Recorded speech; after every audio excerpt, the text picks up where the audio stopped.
Hi, welcome back or welcome if you're new. It's Sunshine Lorena and it is Vlogmas day number 11 and I'm bringing you my winter TBR.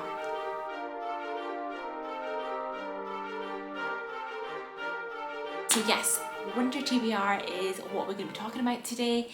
First of all, I just want to say thank you to all of the new subscribers. I have been seeing that I've been getting quite a few new people, so hi or welcome. I post bookish content, as you can tell, and yes, I'm posting videos every day up until Christmas, and then I post twice a week on Wednesdays and Sundays. And welcome back to everyone who was already subscribed and likes watching my content. So yes, today I am doing my winter TBR. I am very much a seasonal reader. If you've been around for a while, you would have seen like October, I went for all the spooky reads because, you know, spooky season. And like now in December, I am reading all of the Christmas books because Christmas and I love it. So yes, I'm very much a seasonal reader. I like reading books that remind me of the season and brings me to the season. So also keeps my reading varied throughout the year as well, I find. So yes, I have a selection of books that I want to try and read this winter. I'm still going to be doing my monthly TBRs as well. So I don't have that many. I don't have like a huge stack of winter TBR books here because I will be doing my usual ones again in January, February and March. Just still winter-ish, kind of spring, but you know, yes. So without further ado, I'm going to get into it. I have a couple of physical books and I have some audio books, ebooks, etc. as well. So I'm going to kick it off with The Darkness by Ragnar Johannesson. This is a thriller. It's an Icelandic thriller. I've heard it described as like Scandinavian noir. And yes, I read some Norwegian thrillers which I absolutely love. Like they're so dark, and this one I've heard is really dark as well. It's set in Iceland. Like it's just giving me the vibes that it's going to be really like dark, gloomy, cold, and I don't know what it is about winter, but I love a good thriller at any time of the year.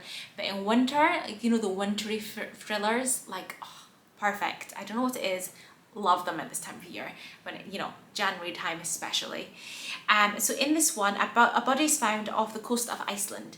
A courtesy police investigation calls it suicide. She's just another statistic soon forgotten, but not by Reykjavik detective Inspector Hulda. Difficult and unconventional, Hulda is being forced into early retirement. Offered one last cold case to investigate, she chooses Elena's. And when she discovers another woman's vanished at a similar time, she believes a killer roams free.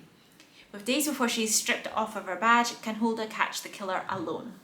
I love that. It's super intriguing. It's just giving me good vibes. Yes, and I believe this is the first in a series. I have this on ebook. I got it in like a Kindle deal a few months ago, and I'm really bad at buying Kindle deals and not reading them. So it's also another reason why I have it on this TBR. So the next one I have here is The Winter People by Jennifer McMahon. I have seen this round and recommended by a lot of people. Gabby from Gabby Reads, I've seen her speaking about it, and various other people as well, but it comes highly recommended. It literally has winter in the title. It is like a super snowy cover, so immediately winter. I've been waiting to pick this up. I've had it since like autumn, but I was like, I'm gonna wait till it's like the season of snow, even though it's probably not gonna snow. The UK just tends to be wet rather than snow, but you know, I like reading about snow because snow gives me good feelings. So this is like a horror book. I believe there's two timelines. There's like a past timeline and a present timeline that you're following, and there's a bit of a mystery as well. So in this one, some secrets never die. West Hall, Vermont has always been a town of strange disappearances and old legends. The most mysterious is that of Sarah Harrison Shea, who in 1908 was found dead in the field behind her house just months after the tragic death of her daughter. Now in the present day, 19-year-old Ruthie lives in Sarah's farmhouse with her mother Alice and her younger sister Fawn. Alice has always insisted that they live off the grid, a decision that has weighty consequences when Ruthie wakes up one morning to find that Alice has vanished. In her search for clues, she started to uncover a copy of Sarah Harrison Shea's diary hidden beneath the floorboards of her mother's bedroom. As Ruthie gets stuck into the historical mystery, she discovers that she's not the only person looking for someone they've lost. but she may be the only one who can stop history repeating itself. A super intriguing synopsis there, premise, and like I said, I've heard this recommended so many times. Yes, I need to read it. It doesn't seem that big. It's actually quite small. I have another book here, so you can see it's actually a small one. The writing is relatively big, so I think it's going to be a quick read. But yes, definitely one that I'm going to pick up post-Christmas. Then we have I Am Thinking of Ending Things, and that is by Ian Reid. I have heard lots of different things about this one. It's also been adapted to a Netflix film, which I've not watched yet. I do want to watch it, but I've been waiting to read the book, although I think they have different endings. If I'm correct, I could be completely wrong about that. But still, you know, I prefer to read the book first. I'm one of those people. But this is a horror again, like a thriller horror, I believe. So Jake and his girlfriend are on a drive to visit his parents at their remote farm. After dinner at the family home, things begin to get worryingly strange, and when he leaves her stranded in a snowstorm at an abandoned high school later that night, what follows is a chilling exploration of psychological frailty and the limitations of reality. Yes, perfect. It sounds really, really good. I heard good things about it as well. I have heard it's a bit of a polarizing. Some people really do like it, other people don't.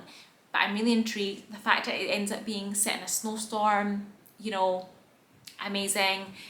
In January I read No Exit. I've mentioned this several times, guys, on my channel. It's one of my favourite books of the year, I think, and that was a thriller set during a snowstorm as well. I just love books set during the snowstorm, so this definitely seemed really, really intriguing, and like I'm gonna really enjoy it. Then we have one by the Queen of the Murder Mystery, and that is Agatha Christie's Murder on the Orient Express. I read a book of hers for the very first time in November. I can't believe it took me so long to pick one up, and I read And There Were None, which I loved. It was a 5-star for me. She is the Queen of Murder Mystery, and the Orient Express is one of the most famous ones. I would like to read them in order, but I don't think it matters too much because it's individual mysteries. But I really want to read this, and I don't want to have to trail through all the books and basically wait until the following winter to be able to read this, because I'm not going to read it in summer, you know, because it's snowy vibes, guys. So I'm gonna read this one, and then I think I'll go back and kind of read them in order. So in this one, just after midnight, the famous Orient Express is stopped on its track by a snowdrift. A passenger lies dead in his compartment, stabbed a dozen times, his door locked from the inside. Isolated by the storm and with a killer in their midst, Detective Parrott must identify the prime suspects from a scornful and impatient array of passengers before the murderer decides to strike again. So yes, really looking forward to this one. I mean, it's one of the most famous ones. And yes, I would like to read the Detective Parrott ones in order, like I said. But I mean, she's written like so many books, guys.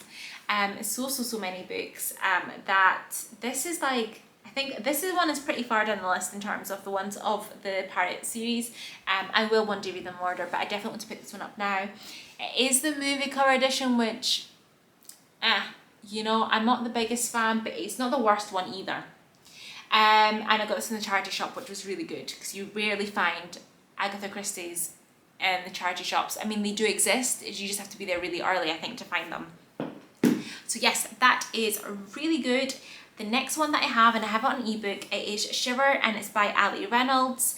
This is a thriller, again, set in a snowy landscape, because, you know, that's basically what my winter books are, snow books.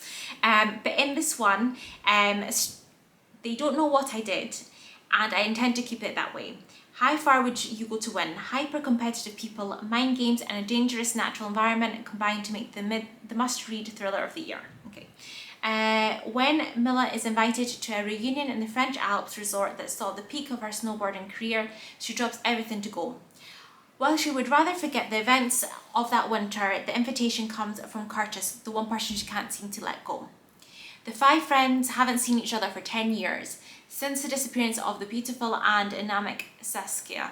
But when an icebreaker game turns menacing, they realise they don't know who has really gathered them there, and how far they'll go to find the truth. In a deserted lodge high up in the mountain, the secrets of the past are about to come to light. Amazing. In case you haven't guessed, love a thriller, and snow.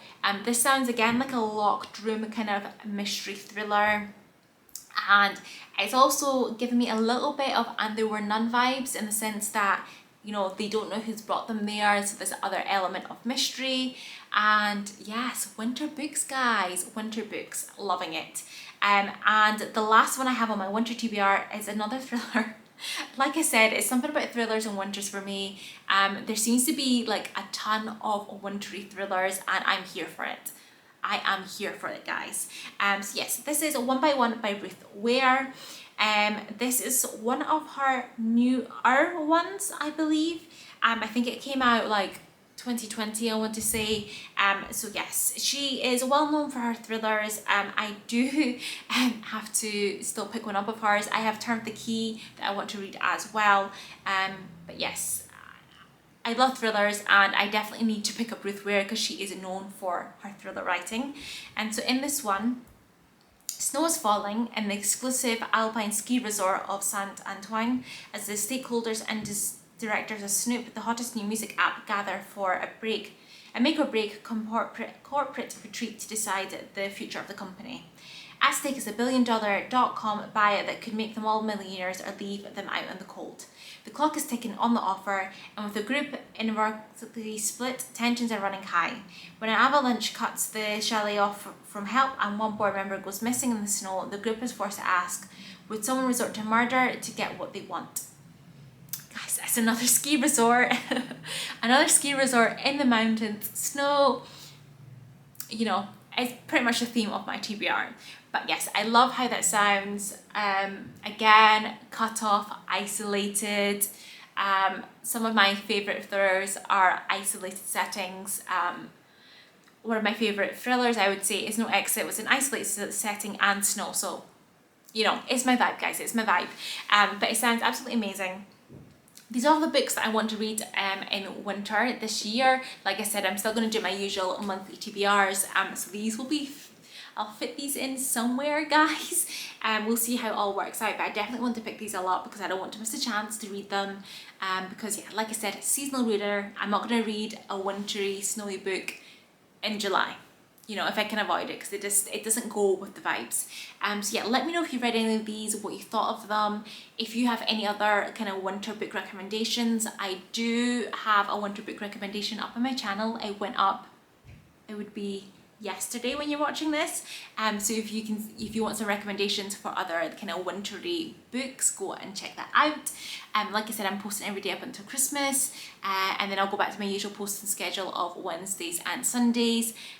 Comment, like, subscribe, and I will hopefully see you in the next one, which will be tomorrow. Come back tomorrow, guys. Bye.